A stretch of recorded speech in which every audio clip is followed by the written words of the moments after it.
এটা করব রয়্যালিটি মানে হচ্ছে আমরা সবাই জানি রয়্যালিটি মানে কি সত্ত্ব ভাড়া। সত্ত্ব ভাড়া হচ্ছে আমরা কোনো নিজে যে কোনো একটা সম্পত্তি কাউকে যদি ভাড়া দিই ওটা থেকে আমরা কিছু পাই।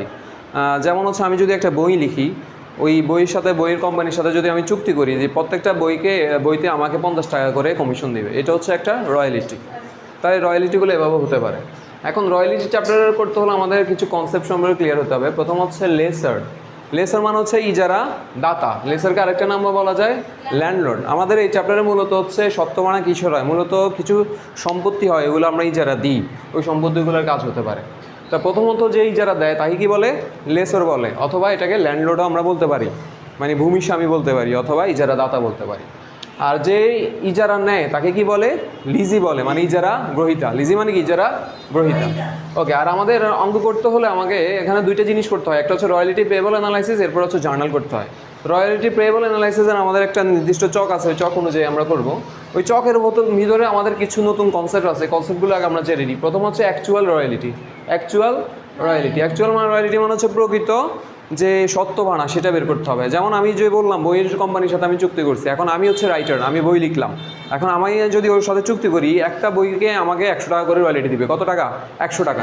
তাহলে টোটাল যদি আমি 50টা বই সেল করে ওরা, তাহলে 50টা বইতে কত টাকা দিবে? 100 গুণ 50। এই যে 100 গুণ 50 টোটাল যে টাকাটা আমাকে দিবে সেটা হচ্ছে অ্যাকচুয়াল রয়্যালিটি। বুঝছো কি না?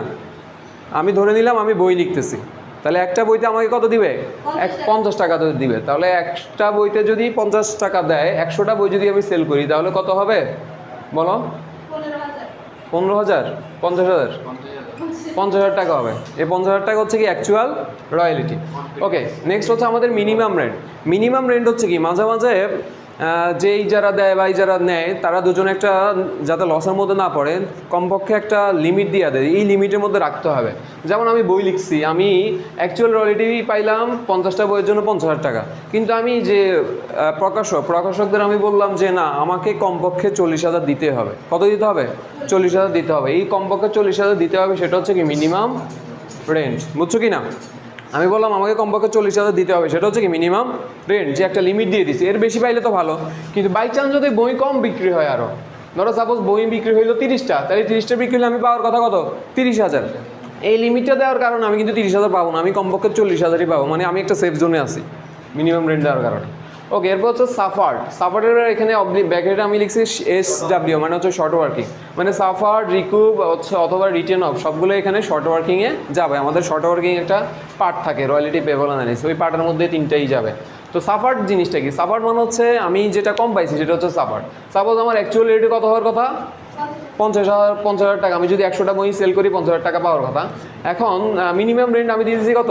40,000। এখন যদি কোনো বছর এমন হয় বই সেল হয়েছে 30টা, সময় বই সেল হয়েছে কয়টা? 30টা। তো 30টা বই যদি সেল হয়, তাহলে আমি কত পাবো? 30,000 পাবো। কিন্তু আমি মিনিমাম ধরে রাখছি কত পাবো? 40,000 পাবো। এখন এই যে মিনিমাম 40,000 আমি পাইতেই হবে, কিন্তু অ্যাকচুয়ালি বই সেল হয়েছে কতটা? 30টা হওয়ার কারণে আমি পাইলাম 30,000, মানে পাওয়ার কথা 30,000। তো কম পাইছি কত? 10,000। এই 10,000 টাকা হচ্ছে কি সাফার্ড। তার মানে সাফার্ড হচ্ছে কি, আমি অ্যাকচুয়ালি যে বছর মিনিমামের থেকে কম পাবো, মিনিমাম রেন্টের থেকে অ্যাকচুয়াল রেন্ট যদি কি হয়, কম হয়, তখন কি হয়ে যাবে? সাফার্ড হবে। তাহলে সাফার্ড হচ্ছে মিনিমাম রেন্ট থেকে অ্যাকচুয়াল রেন্ট কম হইলে হবে। এরপর হচ্ছে আমার রিকুপ, এটাও শর্ট ওয়ার্কিংয়ে দেবে। রিকুপ মানে হচ্ছে আমি যখন বেশি পাবো, ওই যে আমার কিছু ঘাটতি থাকে, সাফার্ড থাকে, তো আমি কোনো বছর হয়তো বেশি পাবো। যেমন আমার কোনো বই হচ্ছে তোমার 50টা না 60টা বই বিক্রি হয়েছে, তাহলে 60টা বই বিক্রি হলে কত পাবো? আমি 60,000 টাকা পাবো। এখন আমার মিনিমাম আমি কত লিখছিলাম? 40,000, তাহলে আমি বেশি পাইছি অতিরিক্ত কত? 20,000 টাকা বেশি পাইছি না? এই 20,000 টাকা আমি তখন কোথায় লিখবো? রিকুপ লিখবো। তাহলে সাফার্ডের উল্টাটা হচ্ছে রিকুপ, মানে আমরা যখন কম পাবো মিনিমাম থেকে তখন সেটা সাফার্ড, আর যখন বেশি পাবো সেটা যাবে কোথায়? রিকুপের দিকে যাবে। ওকে, রিটেন অফ মানে হচ্ছে বাতিল, এটাকে আমরা ল্যাপসও বলতে পারি। এটা ল্যাপস কখন হবে?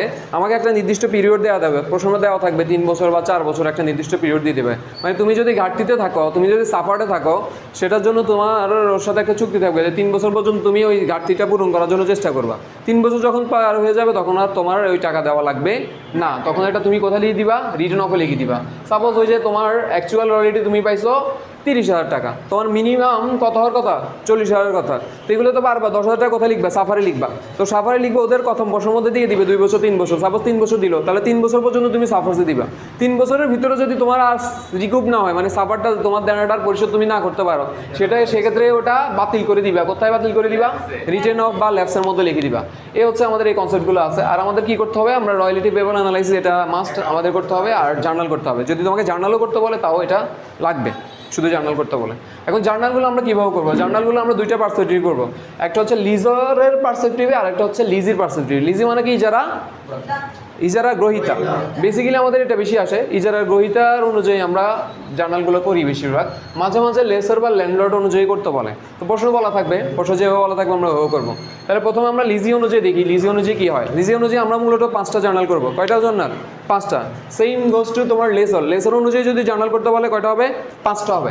তাহলে প্রথম জার্নালটা কী হবে? প্রথম হচ্ছে রয়্যালিটি এক্সপেন্স, যে খরচটা হবে রয়্যালিটি এক্সপেন্সে, সেই খরচের জন্য একটা জাবেদা করবো। সেই খরচ জাবেদা আমি 2টা লিখছি, মানে যে কোনো একটা হবে। আর মান হচ্ছে অ্যাকচুয়াল রয়্যালিটি, আমার মান হচ্ছে মিনিমাম রেন্ট। তাহলে অ্যাকচুয়াল রয়্যালিটি যখন মিনিমাম রেন্টের থেকে কম হবে তখন এই জার্নালটা দিতে হবে। তখন কি করবো আমরা? খরচ যেটা হবে, খরচ ফি কী করবো? ডেবিট করবো। আর শর্ট ওয়ার্কিং ডেবিট, আর ল্যান্ডলর্ডটা ক্রেডিট। কারণ লিজির হয়ে যাতে কাজটা করতেছি, ল্যান্ডলর্ডকে দিতে হবে। এজন্য কি লিখতে হবে? Landlord credit. ওকে, কিন্তু বাই চান্স যদি অ্যাকচুয়াল রয়্যালিটি যদি মিনিমাম রেন্ট থেকে বেশি হয়ে যায়, যে বছর বেশি হবে, তখন আমরা জাবাদা ওটাই রাখবো, শুধু আমরা শর্ট ওয়ার্কিংটা লিখবো না। Royalty expense debit, landlord credit, শুধু শর্ট ওয়ার্কিংটা বাদ পড়বে, মনে থাকবে? ওকে, তারপর 2 নম্বর হচ্ছে শর্ট ওয়ার্কিং রিকুপ। সোজা কথা হচ্ছে আমাদের রিকুপটের, মানে আমাদের যখন আমরা জার্নাল করার আগে কিন্তু রয়্যালিটি পেবল অ্যানালাইসিস করবো। ওখানের মধ্যে আমার রিকুপের ঘর থাকবে, রিটেন অফের ঘর থাকবে, ল্যাপসের ঘর থাকবে, অনেকগুলো ঘর থাকবে। তো আমরা রিকুপের যে টাকাটা থাকবে, মানে রিকুপের ঘরে যে টাকাটা থাকবে, সেটা একটা জাবাদা করবো। তোমরা মনে রাখবো, শর্ট ওয়ার্কিংটা আমি অনেকগুলো লিখছি। কী জাবাদা করবা? রিকুপ। তাহলে রিকুপের জাবাদা কী হবে?